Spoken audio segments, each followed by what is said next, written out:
Hey there, and good morning, guys. I'm here with a really sad update about a little girl who we have been profiling and telling you about and sharing for a little more than a year.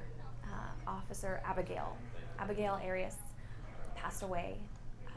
She's been fighting cancer since she was 4. That's when she was diagnosed, and we just learned today, just confirmed with her family, that she has passed away. Her story is one that you guys have followed diligently. You've cheered her on. You've shared your love, your prayers, your support for her over this past year. And I want to share a post from Facebook that her family posted this morning. It says, "It is with heavy hearts that we announce the passing of Abigail Arias, the child who became an officer, a change agent for good, and today an angel.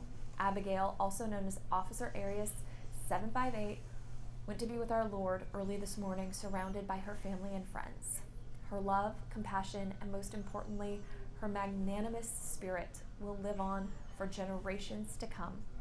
It's both our duty and our privilege to embody what Abigail taught us, to live life to the fullest, to never give up hope no matter the odds, to fight the bad guys passionately, and most importantly, to love one another and always stay relentless." Our reporter, Larry Seward, has really developed a relationship with Abigail, telling her story. And this morning, this is his goodbye. Abigail Arias was 7 years old and had a heart so big and so blue, police around the world and more than 25,000 others on Facebook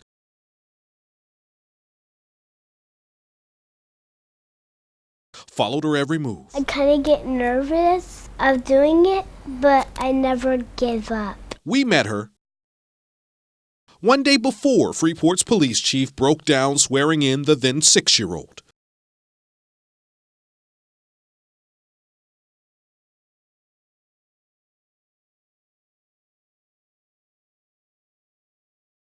She had tumors and cancer that doctors could not cure, so Chief Ray Garavay attacked her dream. She goes, I want to be a police officer.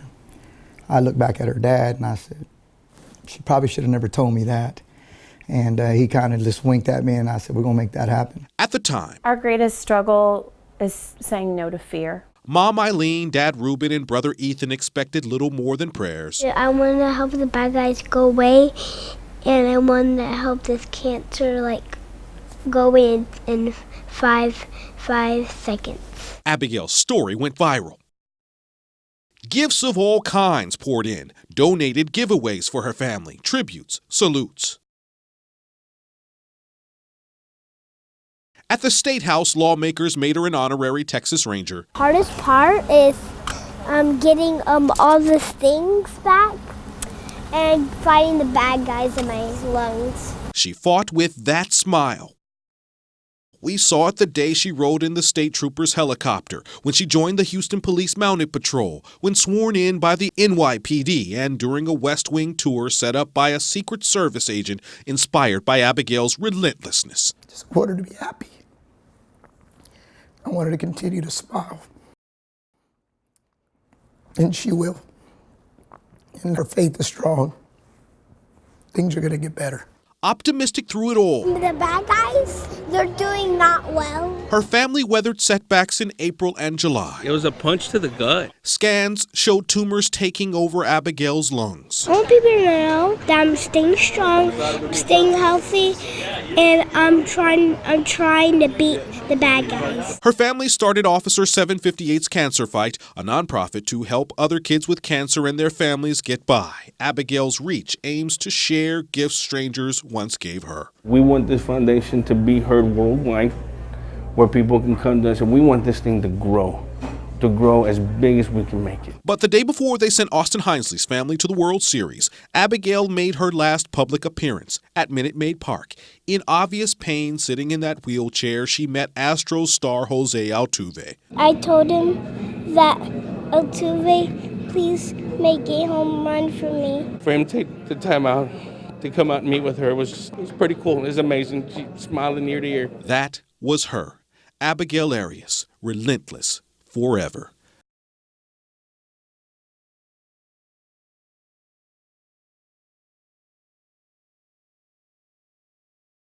I told him that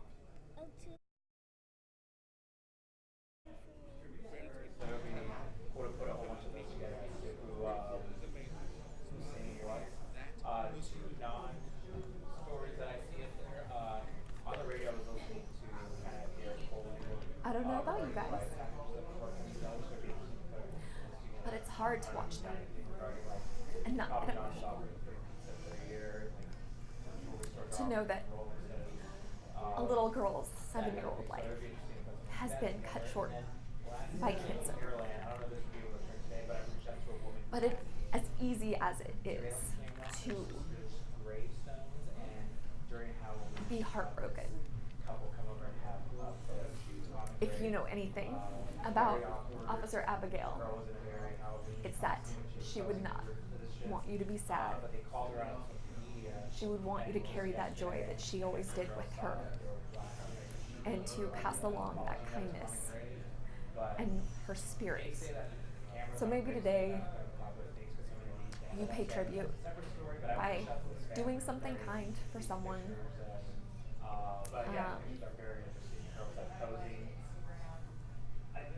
A smile, someone who needs it. Just that little gesture that can go so far. It can make such an incredible difference. Sorry, now that I'm kind of gathering myself. Larry highlighted a lot of what Abigail did in the past year, from becoming an honorary officer with the Freeport Police Department to visiting Washington, D.C. Jaime, can you pull up this picture? Because it's just one of pure joy and happiness. That Secret Service agent saw her story, invited her to the White House, and there's a picture of them at the podium. Oh, that is not it. It's called White House. Oh, White House. If that helps. Give me a second. Sorry, it's a breaking news situation, so we're trying to get this to you guys as fast as we can, because we know this is an important story for our community. There it is. Isn't that awesome? We also were lucky enough to get her to visit KHOU. I think that video's in there as well, Jaime. And if you just look at her smile as she's wandering the halls, and how excited our reporters and anchors and folks behind the scenes were. There she is with Larry, to meet her and see her. There she is with Lauren Tallarico, Russ Lewis.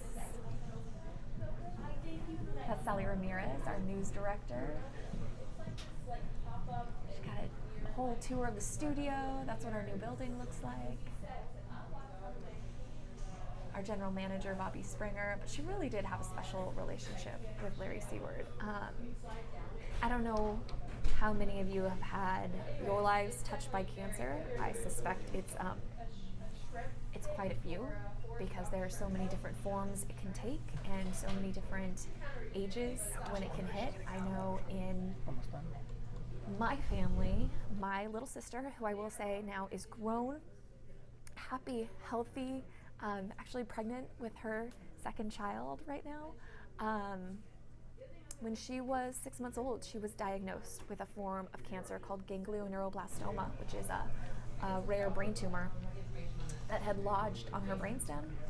And she had a very, very low chance of survival, but doctors were able to save her. And even though the form of cancer is different, the circumstances are kind of similar. Doctors were hesitant to operate on my sister because of the proximity to the brainstem. And in Abigail's case, it was that way because the tumor had wrapped around her aorta, and it made it really difficult for doctors to get in there. That's why she went through 80 rounds of chemo to try to shrink what she called the bad guys, that cancer. So, you know, a lot of us have survivor stories that we can share, and a lot of us have stories of fighters who didn't make it. It's just tragic to see a 7-year-old's life end so soon. I know we wanted to go through some of your comments. Jaime, do you think it would be a good time? I know I've seen so many of you writing in. I didn't have a chance to look at any of them just yet. Yes, it's so many people are commenting, and so many of you are watching us right now. Monica says, rest in peace, sweet girl, no longer in pain and at peace. Liz says that I'm so sorry, praying for her family. I think there is some comfort there. Maybe now she's at peace. A couple of weeks ago when her dad announced that she was going into hospice care, he talked about the pain. She was in a lot of pain. That's what prompted the family to take her into the doctor and the doctors to make that call about hospice care. So hopefully no more pain.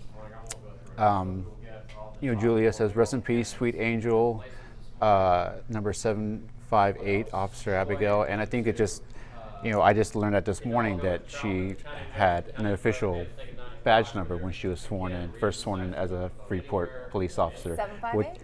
which I just think is amazing. I think it's just so cool and inspiring, her determination. And At 7, man, she knew what she wanted. yes. She knew what she wanted, and I think it's one of those things. She knew she had a finite amount of time to get it done. And so she did. And I think that's such a wonderful message, to live your life, to do what you want to do, to get it done. Star commented, this hits home when you have kids the same age. We're talking about first, second grade, 7-year-old. That's hard. And our thoughts and prayers go out to her family and her parents, because I can't imagine how heartbroken they must be this morning. And we don't have information about funeral plans or memorial service, anything like that just yet. So as soon as we get that information, we will obviously share it with you guys, because the greater Houston community has been such a huge part of her story. Sharing it, encouraging her, sending love and support, like I mentioned before, then I imagine there will be kind of a public celebration of life for her that we all will be able to attend, and if not, that we will hopefully be able to stream and share on here, so you can take part, even if you don't live in Houston or Freeport, you can join in and say goodbye in your own way. Yeah. Cecil says, rest in peace, Angel. I will always remember you. And we showed moments ago when she did come by and visit our studios here, and just how inspiring she was. It's a kind reminder of why we do what we do, and that not every bit of news is bad news, and that in following her story and being able to meet her in person, what it meant to all of us, and to continue to kind of share all the things that she accomplished, in her time. Yeah, because it was just last September that she was sworn in? Correct. Wasn't that, not a couple months ago, but Yes, in 2018, yeah. ago. Think about everything that she's done. Sworn in as a Texas Ranger, the visits, the people that she met and touched. I know she was excited to meet a number of celebrities, like Jose Altuve and stuff, but you could tell that she definitely touched them more than they, reached her, and I think there's something so profound about seeing someone that young coping with something that terrifies you as an adult, and dealing with it with such strength and resolve and determination. She couldn't help but be inspirational, just because of how she lived.